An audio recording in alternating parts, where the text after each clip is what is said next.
உழைத்து வாழ வேண்டும், பிற உழைப்பில் வாழ்ந்திடாது.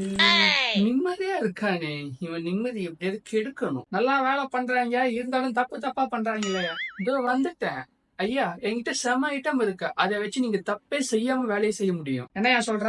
இந்தாங்கோ ஆர்டிபிஷியல் இன்டெலிஜென்ஸ். ஓ நைஸ், இந்தா இதை யூஸ் பண்ணி தப்பு இல்லாம பண்ண. சரிங்கோ. 1 year later. எப்படி பண்றாங்க? Good but not speed and better. Asking ஐக் ஆல்வேஸ். இந்தாங்க ஆர்டிபிஷியல் ஜெனரேட்டிவ் இன்டெலிஜென்ஸ். அவனை விட ஸ்பீடாவும் பண்ணும், பெட்டராவும் பண்ணும். அப்போ என் சப்போர்ட் வேலை ஆட்டோமேஷன் பண்ணிட்டோம். வெளியே ஜா, இனிமே எல்லாம் ஏஜிஐ பாத்துக்கோ. அடங்கொம்மால இப்ப எப்படி இருக்கு? குட் பட் இருந்தாலும் ஹியூமன் ஒர்க் பண்ற ஃபீலே இல்லையே. மனசு மாதிரியா? இருடி, இந்தாங்க ஆர்டிபிஷியல் சூப்பர் இன்டெலிஜென்ஸ். இதை யூஸ் பண்ணுங்க. வச்சுக்கோங்க, அதுவே அதை யூஸ் பண்ணிக்க. இருந்தாலும் இல்ல, புரியல. வேலை செய்யணும்னு எடுத்த செய்யறோம். தப்பு இல்லாம வேலை செய்ய சொன்னா தப்ப திருத்திக்கிட்டு வேலை செஞ்சுட்டு இருக்கோம். தப்பே வரக்கூடாதுன்னு இந்த